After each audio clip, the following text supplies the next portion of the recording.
Hello, everyone, and welcome to the new episode of Entrepreneurship Lab. This is your host, Nevin Bajalac, welcoming you once again to the new episode where we bring you incredible guests, experts in different areas to help you grow and scale your business. We cover different topics, and today we are talking about building your dream team. What is more important than finding the right people? And honestly, what is more challenging than finding the right people? So today with me is Selina Johnson. Selina is a strategist who helps businesses find the right people and build their dream team. She's coming to us from UK. So Selina, welcome and thank you for being here. Hello, thank you so much for having me.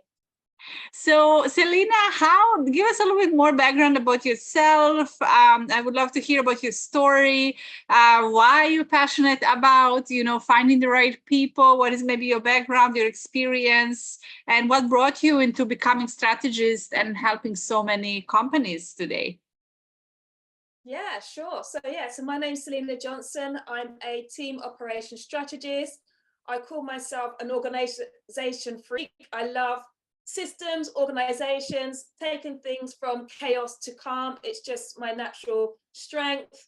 And what I do is I work with business owners to help them to bring their dream hires into their business, but also keep them.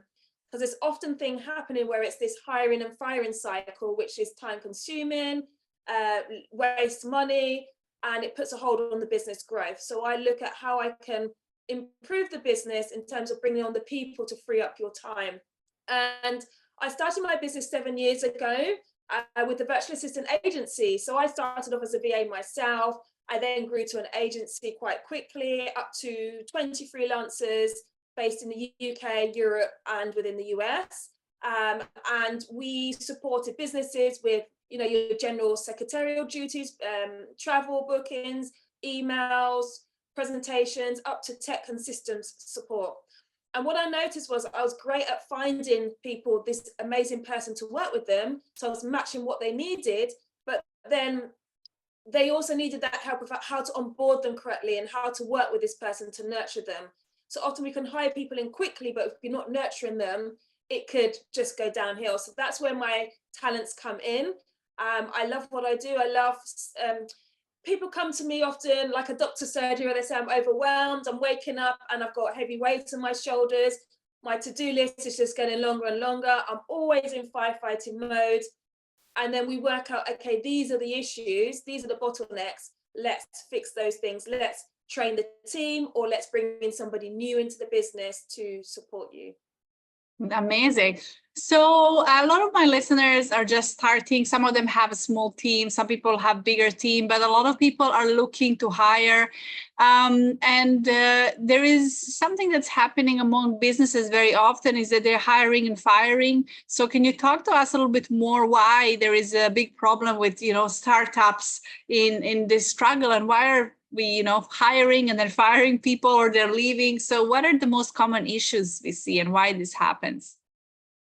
So because we're spinning, as startups and small businesses, we're spinning so many plates. We're working across different departments. We're working across HR, IT, accounting, marketing. There's so many things we're doing that we haven't got our eyes and ears to the ground always to make sure that we're doing our due diligence. And I find with hiring, it's always an urgency. So we end up hiring the first person we meet, and they may not necessarily be the best person that's right for your business. So that is the first biggest mistake I see, is just hiring somebody tomorrow because you need someone in ASAP. But then in the long term, it's costing you more by doing that. So it's taking more time to thoroughly check their rights, getting references, maybe paying them to do a test in your business to see what the quality of work looks like, how they communicate with you, before actually fully bringing them into the business would be a way to reduce that hiring and firing cycle.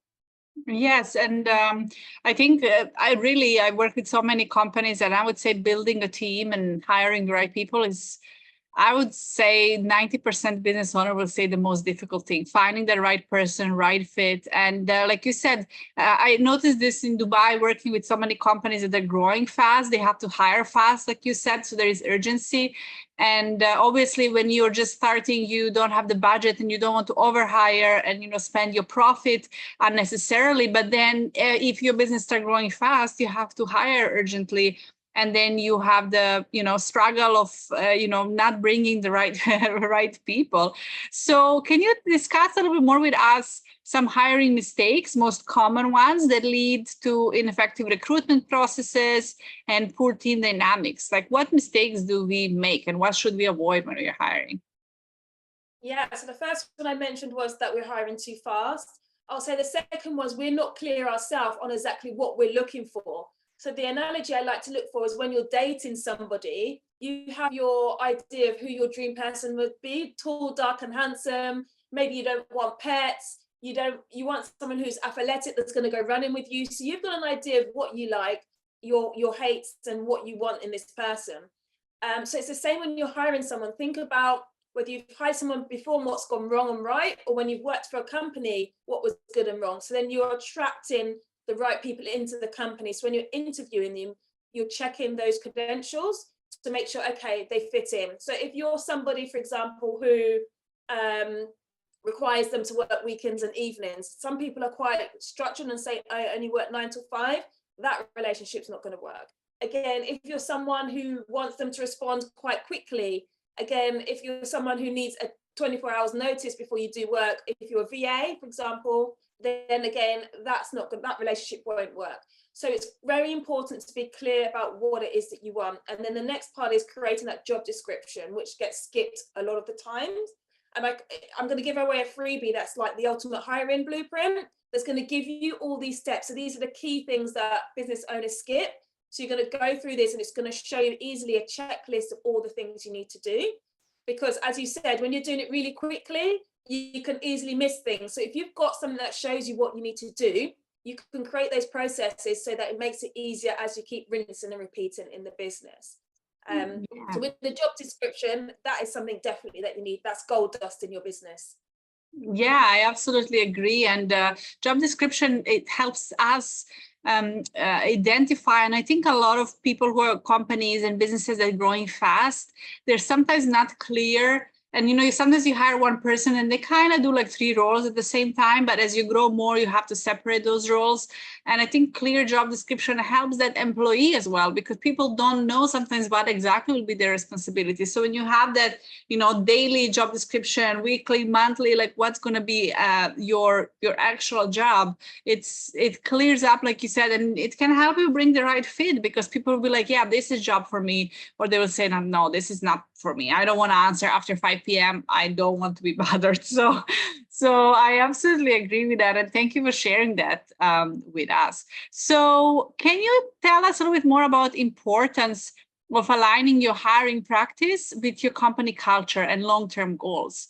That's something I feel like a lot of companies are maybe not thinking about, unfortunately. But yes, we want to hire quickly, but long-term goals, I believe, are very important. Yeah, absolutely. And I think it's quite important to understand what the culture is of the business. You're not going to have a manual on this right at the beginning, start building that, like what's the values that you hold within the business.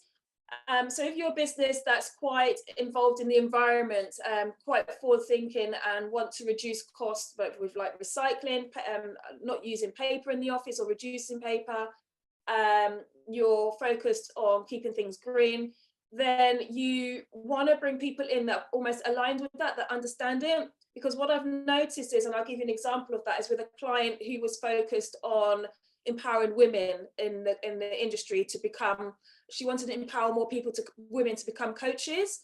And she was invited to be in a panel which was perfect for what she wanted to talk about, yet the panel had no women. So then against her values and her ethos, that wouldn't have been the great thing to represent herself, because that was it written number 1 on her values. So when the personal assistant was looking at this invitation, they knew that this was an automatic decline because of what the panel represented for that event. So having this culture outlined and clearly communicating that to your team actually allows them to act responsibly, but also to be able to understand the visions of the company, the goals and where they're going, and actually have autonomy to make decisions without relying on you, because they understand that example is a definite no, you wouldn't be doing it. And that's quite key as you're growing the business, that you're setting those foundations at the beginning to make it easier, so that as you scale, you're not having to stop and pause and fix things. So it's putting the work in at the start. Yeah, and I think there is a lot of different cultures that can exist, like cultures, actually habits that we want to create in the company. And I think when it comes to innovation as well, and like traditional ways, there's still companies that are very strict 9 to 5. You have to check in, check out. There are companies and business owners that understand the mindset, and they want people to feel free and be creative, and they're not micromanaging. But I still feel there is, from my experience, at least being so many years in Dubai, that the companies, like their employees looking for one thing, and companies are not offering that, but nobody is communicating in the beginning. And I think definitely that can be an issue why people are resigning.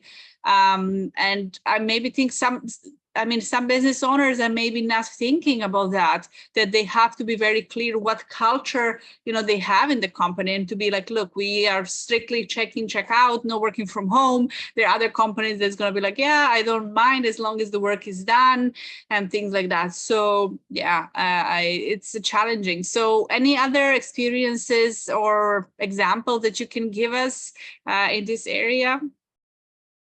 Yeah, to just bounce off what you said, I noticed that, like, with some people I speak to, like team members, they say that it feels very transactional, the relationship, and they don't enjoy it. They don't feel valued in the work, even though they're contributing. And I think that's an essential piece that's sometimes missed. And it's not necessarily where they are deliberately not focusing on the team members. It's just because there's so many things going on. So what I advise is, when you're having team calls or catch-ups, ask them, how are they?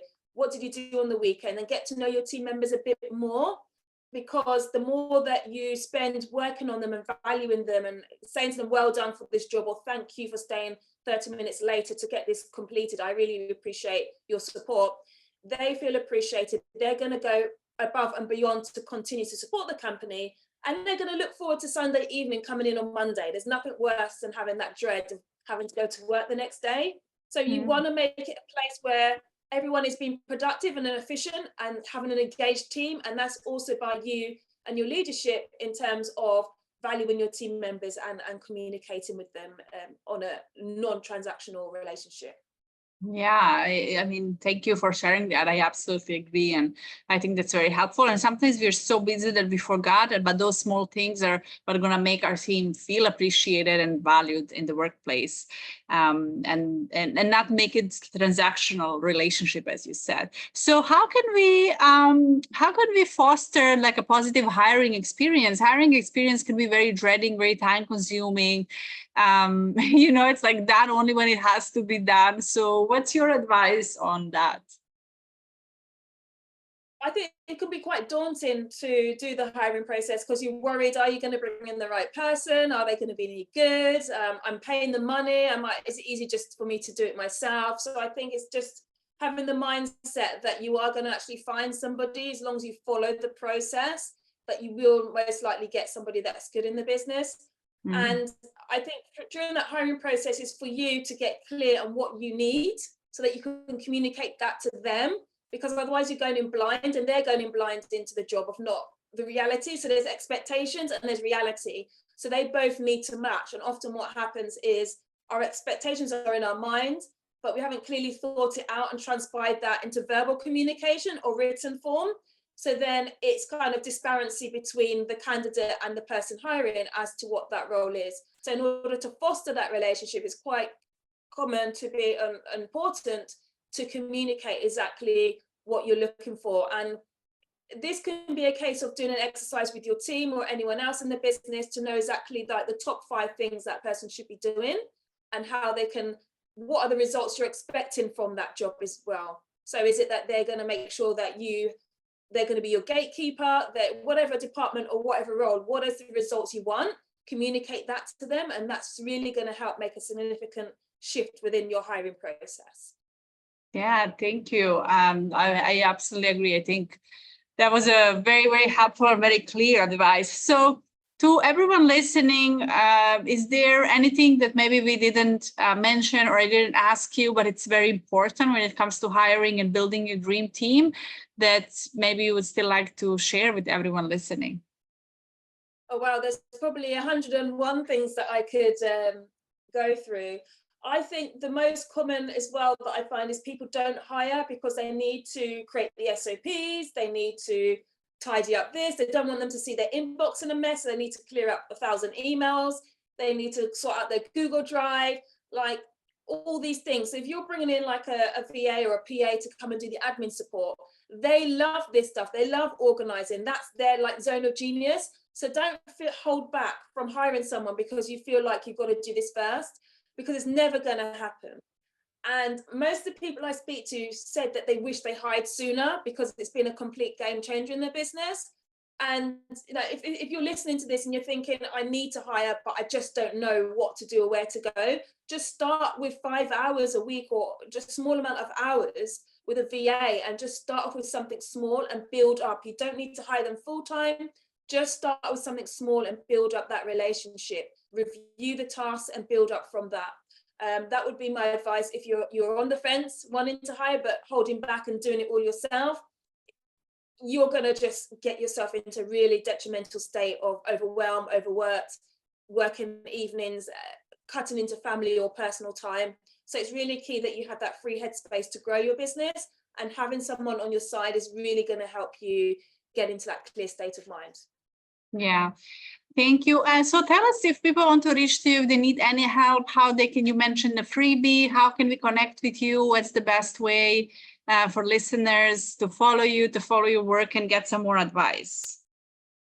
Yes, so you can find me on Instagram. I am Selina Johnson.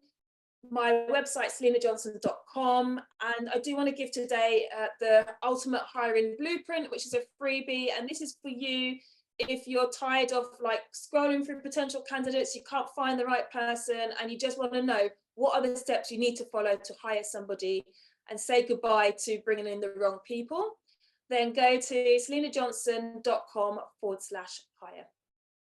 Thank you, Selina, so much for being here today. This was very helpful, very clear, a very important topic that we discussed. So thank you for your time and sharing this with us. Thank you so much. Thank you, everyone, for listening. Make sure to connect with Selina, get your freebie, start hiring, start delegating. It's going to make your life easier.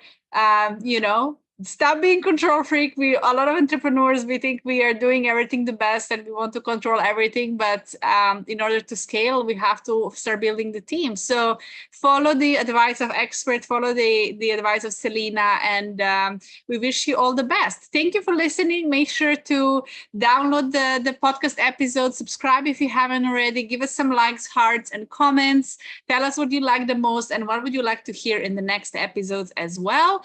And I will see you in the next episodes. Bye-bye.